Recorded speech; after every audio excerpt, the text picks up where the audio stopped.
They say the moment you become a father changes everything. They're right. Just not the way I expected. I walked into that delivery room still wearing my combat boots, desert dust probably still in my hair, expecting to meet my son. Instead, I met the truth. My white wife Charmaine gave birth to a black baby, and in that instant, 8 months of deployment, 8 months of dodging IEDs in Kandahar while thinking about holding my child, burned to ash. The shock hit first, then the betrayal, then something colder. My name is Adam Adamson, and I'm 35 years old. I didn't break down. I didn't beg for explanations. I made a choice right there in that hospital room. Walk away, fight back, and make absolutely certain Charmaine faced every consequence she deserved. What followed was methodical. Divorce papers, frozen accounts, legal warfare that left her homeless and penniless while I rebuilt my life with the family I actually deserved. She thought I'd be too shell-shocked to fight, too desperate for family to walk away. She bet wrong. If you've ever been betrayed by someone you trusted with your whole heart, you'll understand what happened next wasn't just revenge, it was justice. And I'd do it all again. But let me start from the beginning. Before I go any further, let me know in the comments where in the world you are watching from, and make sure to subscribe because tomorrow I will share a story you don't want to miss. I'd been traveling for 36 hours straight when I finally made it to St. Mary's Hospital. My unit commander had pulled strings to get me emergency leave when Charmaine went into labor early, 3 weeks ahead of schedule. I remember standing outside her room, heart hammering, wondering if I'd missed it. 8 months deployed in Afghanistan, and I'd almost missed my son's birth. The nurse smiled when she saw my uniform. Room 347. You're just in time, soldier. She's pushing. I practically ran down that hallway. When I opened the door, Charmaine was mid-contraction, her face red, her mother Diane holding one hand while a nurse held the other. Charmaine's eyes went wide when she saw me, not with joy, with fear, pure, animal terror. Adam? Her voice cracked. You're not supposed to be here yet. Surprise, I said, moving to her side. I wasn't going to miss this for anything. Diane's face had gone pale. She was staring at me like I was a ghost. The doctor, an older woman named Dr. Harrison, glanced up from between Charmaine's legs. All right, Mom, one more big push. Dad's home just in time. That's when everything stopped making sense. The baby came out with one final push, and the room filled with that first cry. Doctor. Harrison lifted him up, and the overhead lights caught his skin. Beautiful, dark brown skin. Black hair and soft curls, features that looked nothing like mine. The room went dead silent except for the baby's wailing. I stood there, my duffel bag still on my shoulder, staring at this child. This beautiful child who couldn't possibly be mine. Dr. Harrison's smile faltered. She recovered quickly. Professional. It's a boy. A healthy baby boy. Charmaine was sobbing. Not happy tears. Panicked, desperate sobbing. Adam, I can explain? Explain? My voice came out cold, dead calm. Explain how my white wife just gave birth to a black baby while I was deployed for 8 months? Diane tried to step forward. Adam, please, just don't. I held up one hand. Don't say a single word to me, Diane. Charmaine was reaching for me, her hospital gown soaked with sweat. It was a mistake. It only happened once, I swear. Once? I laughed, and it sounded wrong even to my own ears. You expect me to believe you fucked someone once and got pregnant? How stupid do you think I am? The nurse quietly excused herself. Smart woman. Adam, please. Charmaine's voice was climbing toward hysteria. We can work through this. People make mistakes. Who? The word came out sharp. Who was it? She was shaking, tears streaming down her face. It was, Adam, I'm so sorry. Who was it? It was Damien. The words exploded out of her. Damien Rodriguez from your unit. He came to check on me and I was lonely and... The floor dropped out from under me. Damien Rodriguez, my fucking battle buddy. The guy who'd saved my life in Kandahar. Who I'd trusted with my life. Damien, I repeated. Damien Rodriguez. She nodded frantically, like confessing would somehow make this better. Something crystallized in that moment. This wasn't just betrayal. This was calculated, deliberate. She'd fucked someone I knew, someone from my unit, probably in our bed. Here's what's going to happen, I said, and my voice was so calm it surprised even me. I'm walking out of this hospital. I'm going to see a lawyer. I'm filing for divorce, and I'm going to make absolutely certain you don't get a single fucking penny from me. Not the house, not my pension, not my deployment pay, nothing. You can't, Diane finally found her voice. She's your wife. She was my wife. Now she's just a cheater who's going to learn what happens when you betray a man who knows how to fight. I looked at Charmaine one last time. Her face was blotchy, her eyes swollen, her whole body shaking. You thought I'd be too shell-shocked to walk away, I said. You thought I'd be so desperate for family that I'd just accept this. You bet wrong. Adam, wait! She was trying to get out of the bed, but she'd just given birth. Please, we can fix this. I turned to Dr. Harrison. I need you to document everything. Time, date, my statement that I am not the father of this child. Can you do that? She nodded slowly. Yes, sir. I walked out of that room, down the hallway, past the nurse's station. Behind me, I could hear Charmaine screaming my name. I didn't look back. That same night, I drove straight from the hospital to Mike Jensen's house. Mike's porch light was still on when I pulled into his driveway. He opened the door before I could knock, took one look at my face, and stepped aside without a word. His living room smelled like leather and old books, comforting, familiar. We'd spent plenty of nights here after our first tour, drinking beer and pretending we weren't still seeing the shit we'd seen. Mike went straight to the cabinet and poured 2 fingers of whiskey into a glass, slid it across the coffee table to me. Talk, he said. I told him everything. The 36-hour trip home, walking into that delivery room, the baby, beautiful, black, impossible, Charmaine's face when she saw me, her desperate confession about Damian Rodriguez. Mike was quiet through all of it, didn't interrupt once. When I finished, he was quiet for another long moment. Jesus, Adam. He shook his head. That's cold, even for a cheating spouse story. Can we bury her? Legally? Mike smiled, and it wasn't nice. Oh, we can do better than bury her. We can destroy her. You're military, deployed when conception occurred, and there's a clear case of paternity fraud. California's a no-fault divorce state, but the military has its own rules. Plus, you've got documentation from the hospital? Dr. Harrison's putting it in the file. Perfect. Mike was already in lawyer mode, his mind working through angles. Here's what we do. File immediately for divorce, request an emergency hearing, demand a paternity test for the record, and pursue full recovery of any joint assets. The house, is it in both names? My name only. I bought it before we got married. Even better, that's separate property. She has no claim. Mike grabbed a legal pad from the side table and started taking notes. Any joint accounts? Just checking. Maybe $5,000 in there. Mike's smile widened. We'll freeze it. What about her? Does she work? Part-time at a boutique, maybe 20 hours a week. So she's financially dependent. No income, no assets, and about to be a single mother to a child that's not yours. Mike looked up from his notes. Adam, I can make her life a living hell. Do it. He pulled his laptop off the shelf. I'll have papers drawn up by tomorrow morning. In the meantime, here's your homework. Document everything. Every text message, every email, every social media post. If she tries to contact you, save it.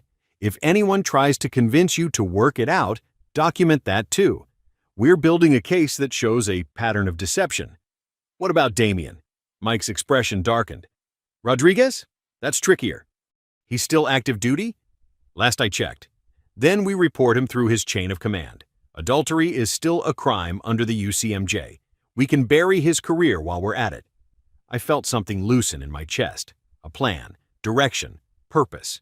You know what that feels like? When everything's chaos and suddenly someone hands you a map? That's what Mike gave me in that moment.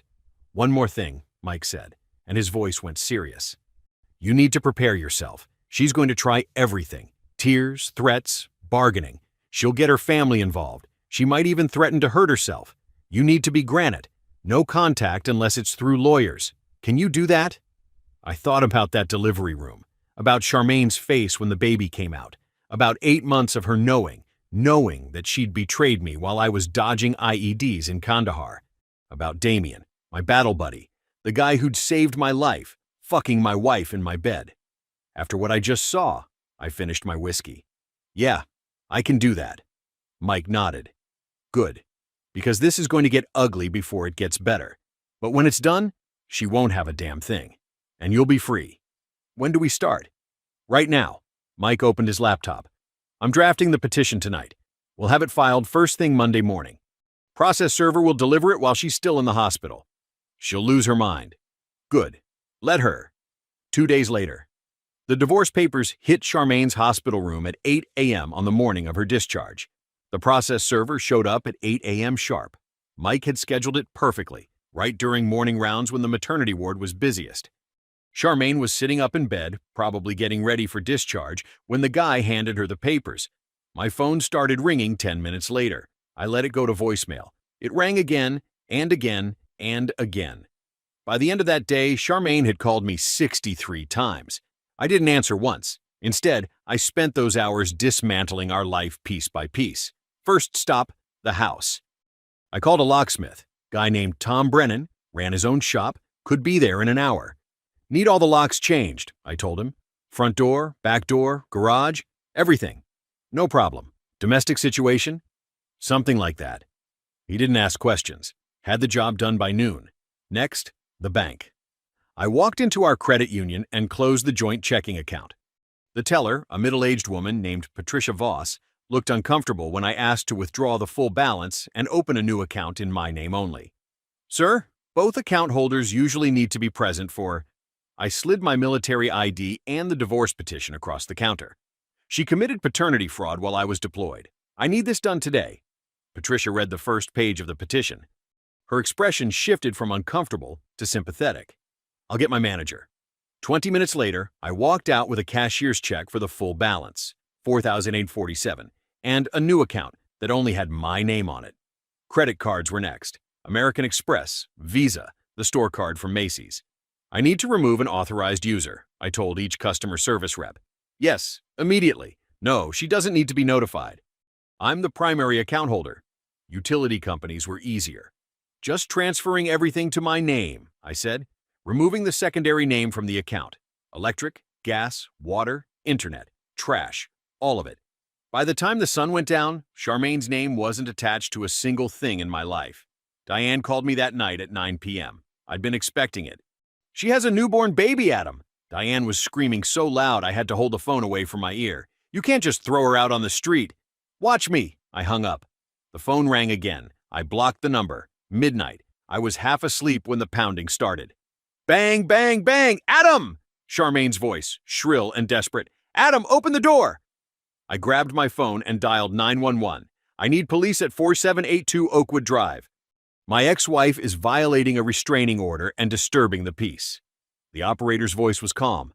Sir, has a restraining order been officially filed? Shit. Mike had drafted it, but hadn't filed yet. She's banging on my door and screaming at midnight. I've asked her to leave. She won't. Officers are en route. I stayed on the line while Charmaine kept pounding. I could hear the baby crying. She'd brought Brody with her. My neighbor's lights were coming on. Mr. Kowalski from next door opened his front door, took one look at the scene, and shook his head. The cops arrived 7 minutes later. 2 patrol officers, Marcus Delaney and Jennifer Park, according to their name tags. I opened my front door. Charmaine was still on the porch, holding Brody, her face blotchy and wet with tears. Sir? Officer Delaney looked at me. This is your residence? Yes. This is my ex-wife. We're in the middle of a divorce. I've asked her to leave. She won't. Charmaine whirled on the officers. This is my house. He can't just lock me out. I have nowhere to go. Ma'am, whose name is on the deed? Officer Park asked. His, but then it's his residence. You need to leave. I have a baby, a newborn baby. Where am I supposed to go? Officer Delaney's expression hardened. Ma'am, that's not our concern. You're trespassing. You can leave voluntarily, or we can arrest you for disturbing the peace and trespassing. Charmaine looked at me. Her eyes were desperate, pleading. Adam, please, please don't do this. I looked at her, at the baby in her arms, Damien's baby, at the woman who'd lied to me for 8 months while I was in Afghanistan. You should have thought about that before you fucked my battle buddy. Officer Park cleared her throat. Ma'am, you need to leave now. I'm not going anywhere. That's when Officer Delaney took her arm. Ma'am, you're under arrest for disturbing the peace. Charmaine started screaming. One of the neighbors, Mrs. Henderson from across the street, came over and took Brody while they cuffed Charmaine. You bastard! Charmaine was crying so hard she could barely breathe. "You fucking bastard!" They put her in the back of the patrol car. Mrs. Henderson handed the baby to Diane, who'd apparently been waiting in the car down the street. Diane looked at me with pure hatred. "I hope you can live with yourself." "Better than she can," I said. Mike filed the restraining order the next morning. The paternity test results came back 5 days later. Probability of paternity, 0%, I wasn't the father. Not that there'd been any doubt, but seeing it in official lab results made it real. Mike subpoenaed Damian Rodriguez for testing the same day. Damian tried to dodge it, had his lawyer file a motion to quash the subpoena. Mike crushed it in court. "Your client committed adultery with the wife of a deployed service member," Mike told Damian's lawyer, some JAG officer who looked fresh out of law school. "He can submit to testing voluntarily, or I'll have him dragged into court by MPs. His choice." Damian submitted to testing. 2 weeks later, the results came back. 99.97% probability of paternity. Damian was Brody's father. I printed out the results and drove them personally to Colonel Whitmore's office. "Sir," I said, standing at attention, "I'm filing a formal complaint against Sergeant Damian Rodriguez for violation of Article 134 of the UCMJ, adultery with my wife while I was deployed in Afghanistan." Colonel Whitmore read the paternity results. His jaw tightened. "This will go to court-martial." "I know, sir." "Rodriguez's career is over." "Good." That's when Charmaine made her biggest mistake. She went to Facebook, posted a long, tearful message about how her husband had abandoned her and her newborn son, how she had nothing, no home, no money, no support, how I was heartless and cruel, how she was just a young mother trying to survive. The post got shared, and shared again, and again. People in the military spouse community started commenting, most of them sympathetic. "This is awful. What kind of man abandons his own child? Military wives need to support each other." I watched it spread for exactly 1 week. Then Mike and I made our move. Mike released everything. Hospital records showing a black baby born to 2 white parents. Paternity test results showing 0% match to me. The deployment timeline proving I was in Afghanistan during conception. The confession from Charmaine naming Damian Rodriguez. All of it. The post went viral again, but this time, the comments were different. She cheated on a deployed soldier and expected sympathy? This is disgusting. She's the reason military wives get a bad reputation.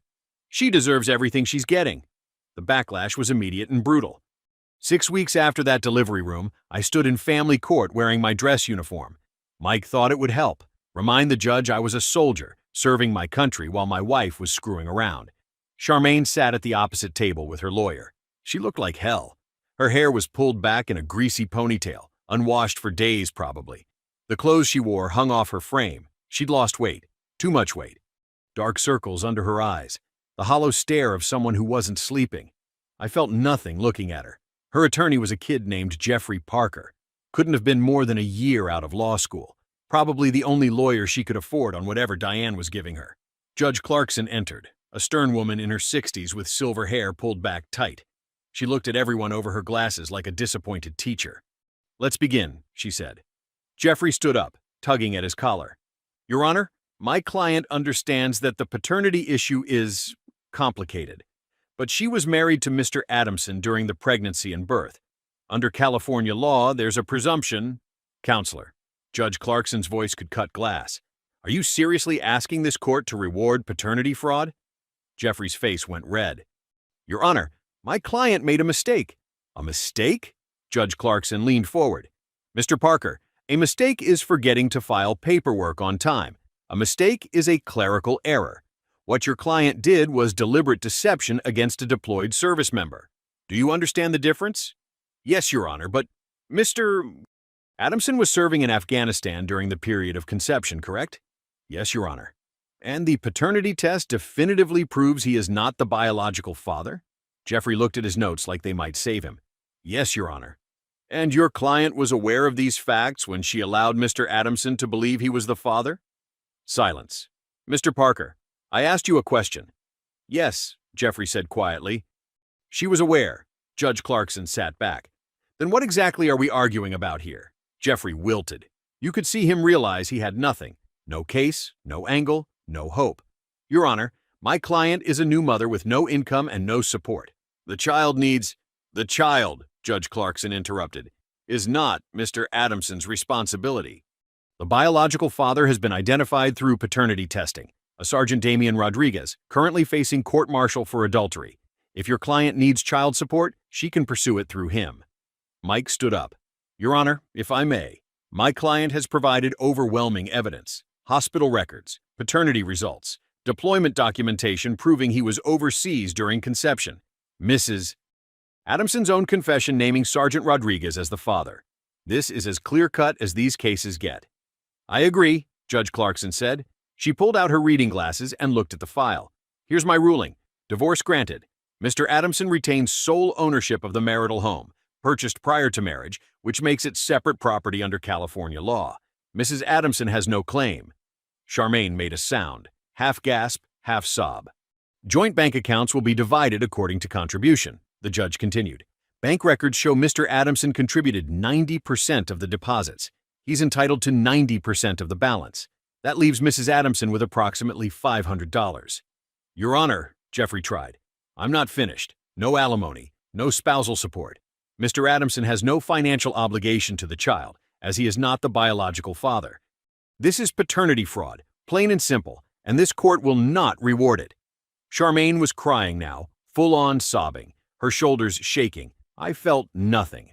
Furthermore, Judge Clarkson said, I'm ordering Mrs. Adamson to cease all contact with Mr. Adamson except through legal counsel. Any violation will result in contempt charges. Do you understand, Mrs. Adamson? Charmaine nodded, wiping her eyes with the back of her hand. I need a verbal response. Yes, Charmaine whispered. I understand. Judge Clarkson looked at her for a long moment. Then she looked at me. Mr. Adamson, thank you for your service. This court is disgusted by the deception perpetrated against you while you were serving your country. You're free to rebuild your life. Thank you, Your Honor. The gavel came down. It was over. Charmaine looked at me across the courtroom. Her eyes were pleading, desperate, like she was hoping I'd change my mind at the last second, like I'd suddenly decide to forgive everything and save her. I stood up, buttoned my suit jacket, straightened my tie, and walked out. Behind me, I heard her collapse into sobs, loud, ugly crying that echoed in the courtroom. I didn't look back. Outside, Mike clapped me on the shoulder. Clean sweep. She got nothing. Good, I said, and I meant it. 3 months after that courtroom, life started feeling normal again. Or at least a new kind of normal, the kind where I wasn't waiting for the next bomb to drop. My unit had finished deployment and rotated home. The first day back on base, Sergeant Green pulled me aside in the motor pool. Bro, he said, I heard about Damian. What a piece of shit. That was the thing about the military. Word traveled fast. Everyone knew what happened. And everyone was on my side. Yeah, I said. It is what it is. No, man. It's not just what it is. That's a brother violating the code. You trust someone with your life over there and then he does that? Green shook his head. We all got your back. And they did. The whole unit rallied around me. Guys I barely knew would nod in the hallway, offer to buy me drinks at the NCO club. Nobody mentioned Charmaine's name. Nobody asked how I was doing. They just showed up. Damian's court-martial wrapped up quick, reduced in rank, forfeiture of pay, dishonorable discharge, his military career. Over. Just like that.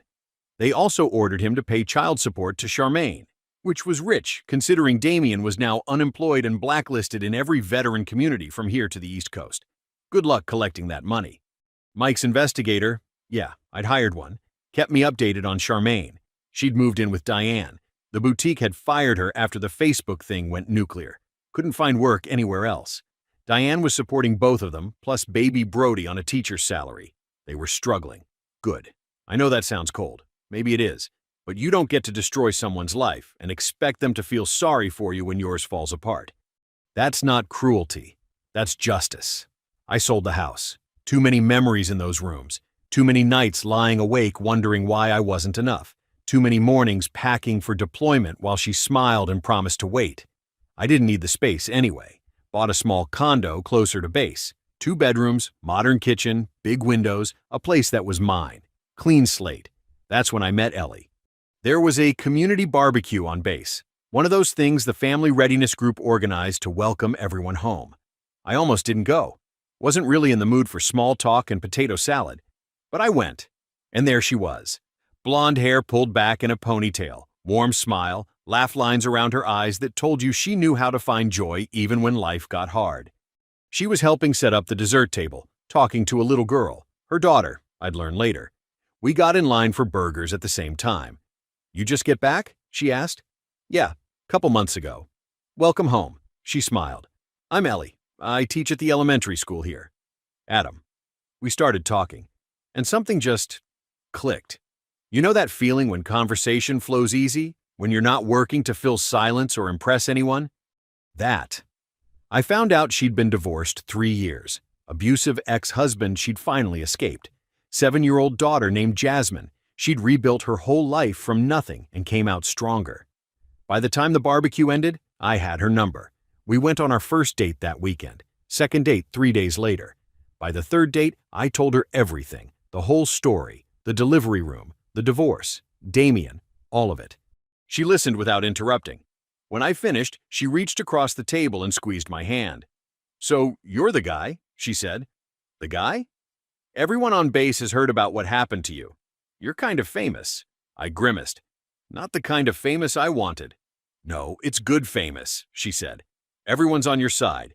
What she did, what they did, it's unforgivable." Ellie was different from Charmaine in every way that mattered. She was honest, direct, didn't play games or test me or make me guess what she was thinking. She'd been through her own hell and survived it. That kind of strength, you can't fake it. By month 4, we were serious. She'd met my mom when Mom flew in for a visit.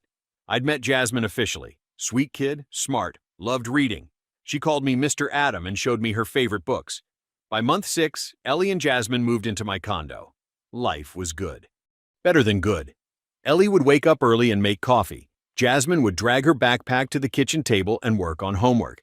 We'd have dinner together every night, real family dinners where we talked about our days. I remember thinking one night, watching Ellie help Jasmine with a math worksheet, that this was what I'd wanted all along. Partnership, honesty, someone who chose me every single day. I should have known it wouldn't last. Not the relationship, that was solid, but the peace, the quiet, because nothing ever stays buried forever. I was shopping for groceries on a Thursday evening. Routine stuff, pasta and chicken and vegetables.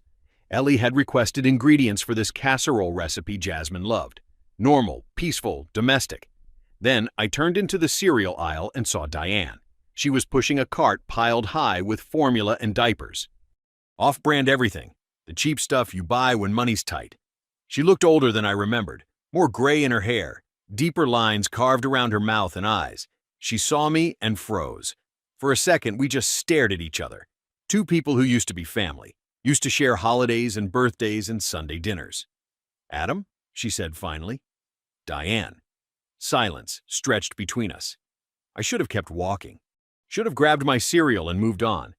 But I was curious. Maybe I wanted confirmation that karma was real. "How is she?" I asked. Diane's jaw tightened. "How do you think?" "I'm asking." "She can't find work," Diane said, and her voice was bitter, raw. "Nobody will hire her. Everyone knows what she did. We're drowning in debt. The baby, Brody, he has colic. Cries all night, every night. Damien sends maybe $200 a month when he remembers, which isn't often." She paused. "She's broken, Adam. Completely broken." "Good." The word came out flat, final. Diane's face twisted. "How can you be so cruel? She made a mistake." "Stop." I cut her off. "Stop calling it a mistake. She didn't make a mistake. She cheated. She lied. She tried to pass off another man's child as mine. Those aren't mistakes, Diane. Those are choices." "She was lonely," Diane's voice climbed.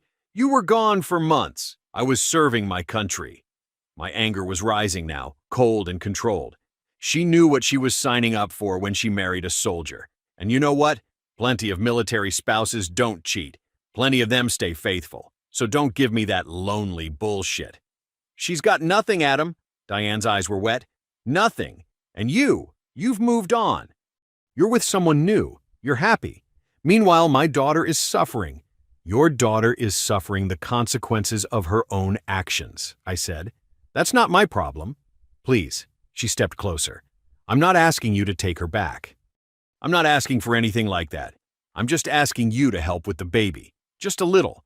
Brody is not my child. Each word landed like a hammer. Not my responsibility. You want someone to blame? Talk to Damien. Or better yet, talk to your daughter about why she destroyed her own life. I started to push my cart past her. Diane grabbed my arm. Adam, please. I pulled free. Not rough, but firm. Final. Let go. She did. Her hand dropped to her side. I looked at her one last time. This woman who used to make me dinner when Charmaine worked late, who'd helped us move into the house, who'd called me son. You raised her to think actions don't have consequences, I said quietly. Maybe if you'd taught her better, we wouldn't be standing here. I walked away. Behind me, I heard Diane start to cry. Soft, broken sobs in the middle of the cereal aisle. I felt nothing. Not satisfaction, not guilt, not anger, just nothing. I finished my shopping, paid, drove home. Ellie and Jasmine were in the living room watching a movie. Jasmine was curled up against Ellie's side, half asleep. Get everything? Ellie asked. Yeah, I said. All set. She smiled, reached up and squeezed my hand when I passed the couch. That night, lying in bed next to Ellie, I thought about Diane crying in that grocery store, about Charmaine broken and struggling, about baby Brody who didn't ask for any of this. And I still felt nothing. Maybe that makes me cold, maybe it makes me heartless, or maybe it just makes me someone who refuses to set himself on fire to keep liars warm. 2 weeks passed. Life kept moving forward like it does. Work, dinners with Ellie and Jasmine, weekend trips to the park, normal, beautiful, peaceful. Then one evening someone knocked on my door. I was helping Jasmine with her spelling homework while Ellie prepped dinner. The knock was soft, hesitant. Ellie looked at me, eyebrows raised. We weren't expecting anyone. I went to the door and opened it. Charmaine stood on my doorstep. She looked worse than she had in the courtroom, if that was even possible. Charmaine stood there on my doorstep, and I barely recognized her. She'd lost weight, too much weight. Her clothes hung off her frame like she'd borrowed them from someone 2 sizes bigger. Her hair was pulled back in a greasy ponytail, dark circles under her eyes, cheeks hollow. She looked like someone who hadn't slept in weeks. You need to leave, I said. You're violating the restraining order. I know. Her voice was small, defeated. I know, but Adam, please, just 5 minutes. Ellie appeared behind me. I felt her hand on my shoulder. I looked at her, saw the concern in her eyes, the question. I nodded. Ellie, take Jasmine inside. Ellie hesitated. Then she squeezed my shoulder and called for Jasmine. I heard them move deeper into the condo, heard the TV turn on. I stepped outside and closed the door behind me. Charmaine and I stood on the front step. The evening air was cool. She was shaking. Whether from the cold or nerves, I couldn't tell. 5 minutes, I said. She nodded, swallowed hard. I'm sorry. The words tumbled out fast, desperate. I know that doesn't mean anything. I know I destroyed everything. I know I ruined the best thing in my life. But I need you to know, I'm sorry. I was stupid and selfish and… Is that it? She flinched like I'd slapped her. No, She took a shaky breath. I need help, Adam. I can't do this alone. The baby, Brody. I named him Brody.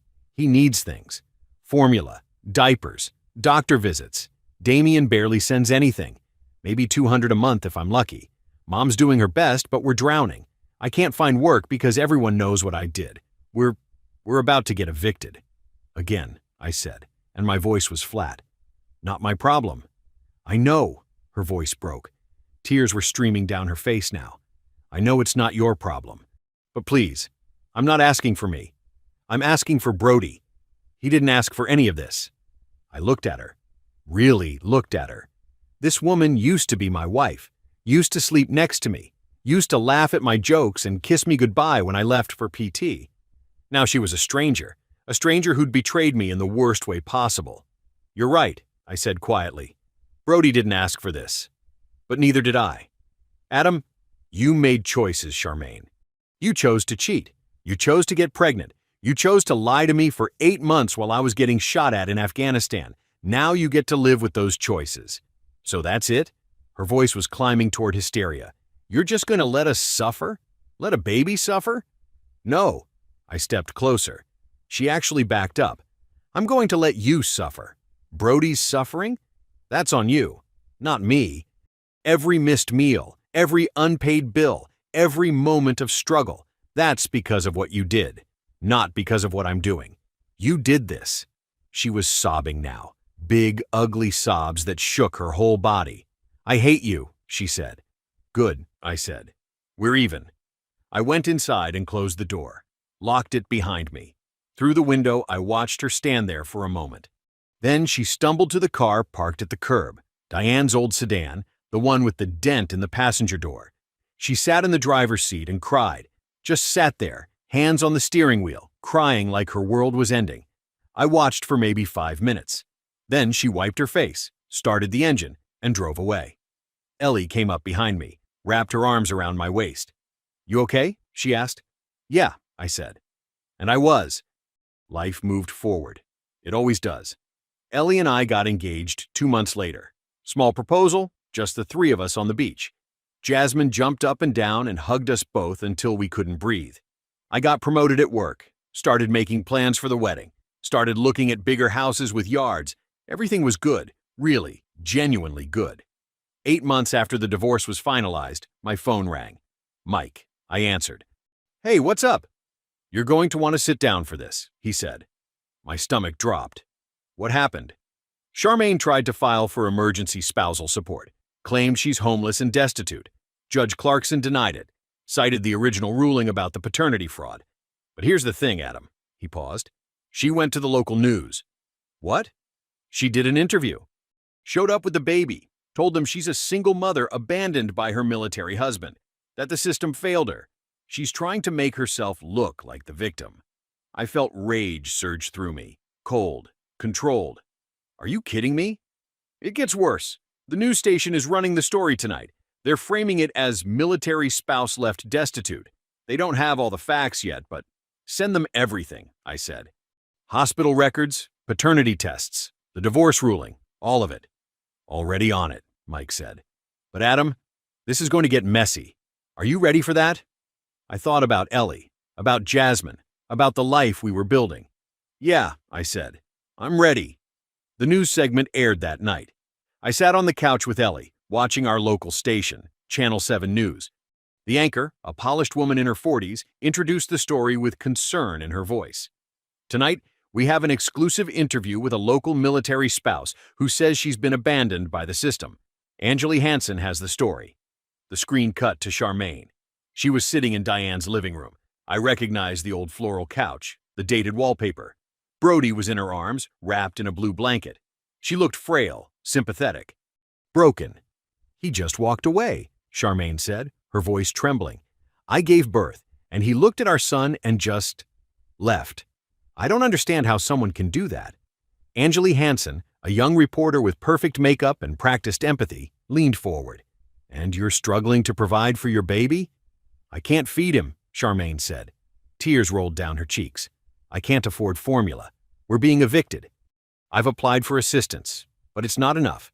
And my ex-husband, he's military. He's getting full pay, full benefits, everything, and we have nothing." Anjali's face showed appropriate sympathy. "Your ex-husband is still active duty military?" "Yes," Charmaine nodded. "He came home from deployment and just abandoned us, me and our son, like we meant nothing." I felt Ellie's hand tighten on mine. She was gripping so hard my fingers went numb. "That lying bitch," Ellie hissed. The segment continued.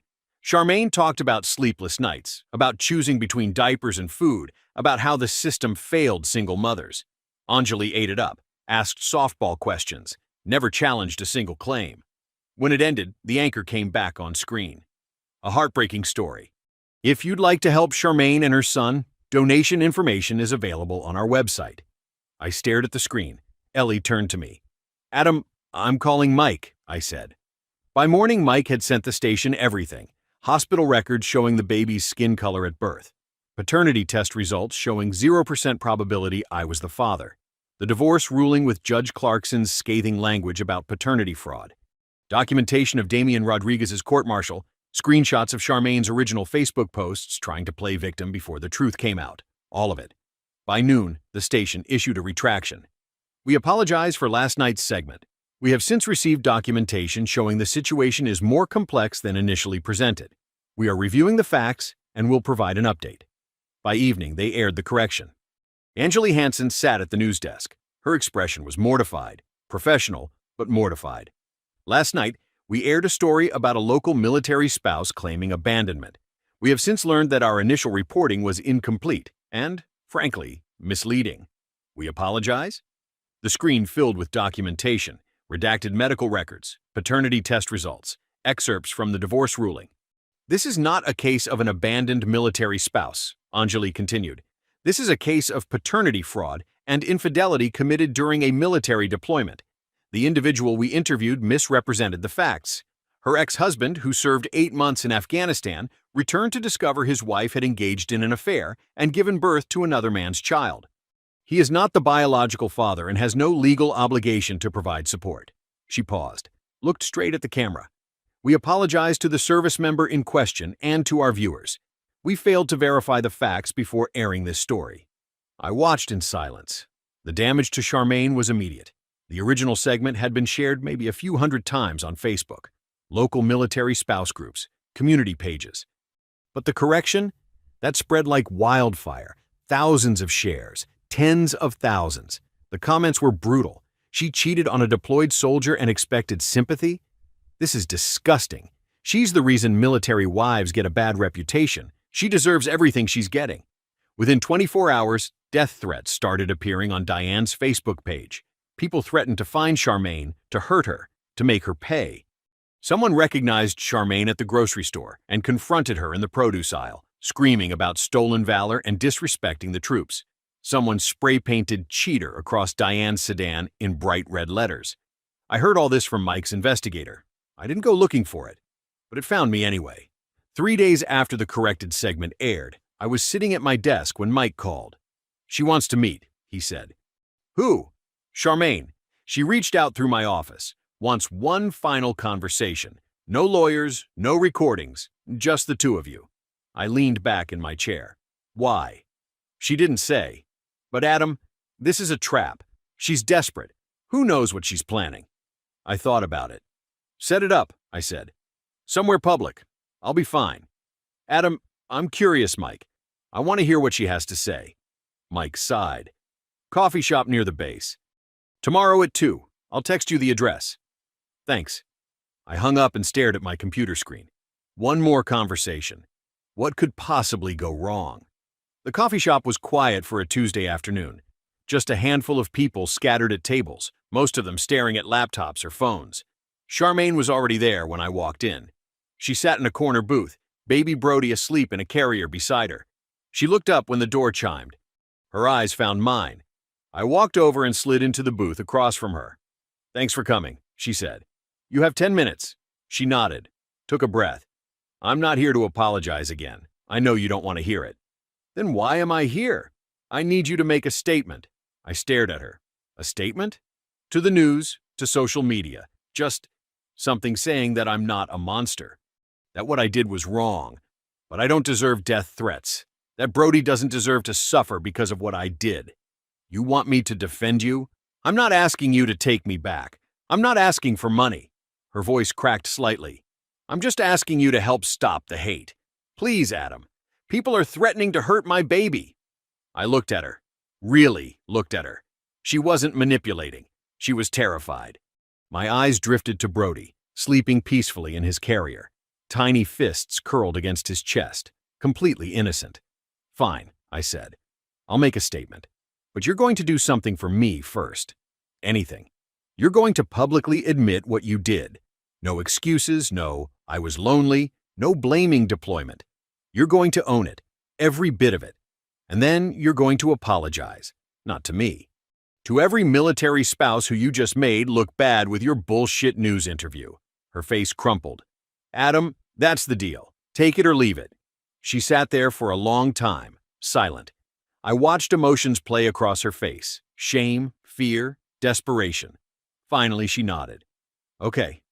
2 days later, Charmaine's statement went live on Facebook. I watched it on my phone, sitting at my desk at work.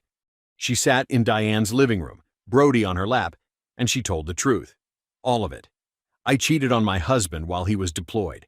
I got pregnant with another man's baby. I lied about it for 8 months. When the truth came out, I tried to make myself the victim. Her voice shook, but she kept going. I was wrong. Everything Adam did, the divorce, cutting me off, refusing to help, he was justified. I destroyed my marriage. I destroyed my life. And I made every faithful military spouse look bad with my lies. She was crying by the end. I'm sorry, she said. To Adam? To the military community? To everyone I hurt with my selfishness. I deserve everything that's happened to me. The video ended. I sat back in my chair. Within hours, it had tens of thousands of views. The comments were mixed. Some people felt sorry for her. Most didn't. But the death threats stopped. People moved on to the next scandal. True to my word, I made a statement too, short and simple. Charmaine made terrible choices, but she doesn't deserve violence or threats against her child. What she did was wrong. What happened to her was justice. Let's let it end there. And it did. 6 months later, Ellie and I got married. Small ceremony. Just family and close friends. Jasmine was the flower girl, beaming in her white dress. My mom flew in from Ohio. At the reception, she pulled me aside. I'm proud of you, she said, for how you handled everything. A lot of men would have crumbled. I had good support, I said, nodding toward Mike, who was attempting to dance with his wife. No, Mom said firmly. You had strength. That came from you. I looked across the room at Ellie, laughing with Jasmine. My family. My real family. The divorce, the betrayal, the public mess. It all felt like another lifetime. A few weeks after the wedding, I got a letter. No return address, but I recognized the handwriting. Adam, I know I have no right to contact you, but I wanted you to know that Brody is doing okay. We're stable now. I got a job at a call center, night shift, so Mom can watch him. It's not much, but it's something. Damien's gone. He moved to another state and stopped sending support. I'm not surprised.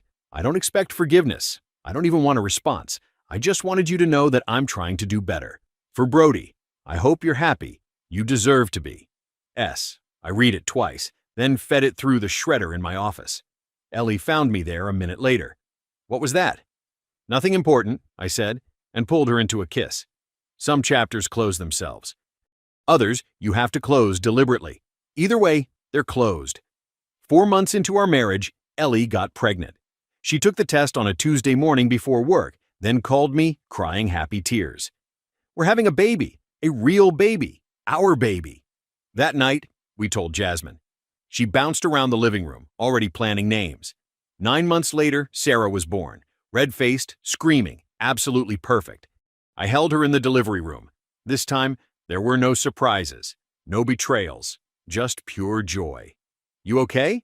Ellie asked, watching my face. Yeah, I said. I'm okay. 2 years later, life's good. Really good. Ellie and I bought a house with a yard. Jasmine's thriving in school. Sarah just turned 2 and is already trying to keep up with her big sister. We're happy. Mike's become Sarah's godfather. We still laugh about the old days sometimes, but mostly we talk about normal stuff. Kids, mortgages, retirement plans. I ran into Diane a few months ago at the commissary.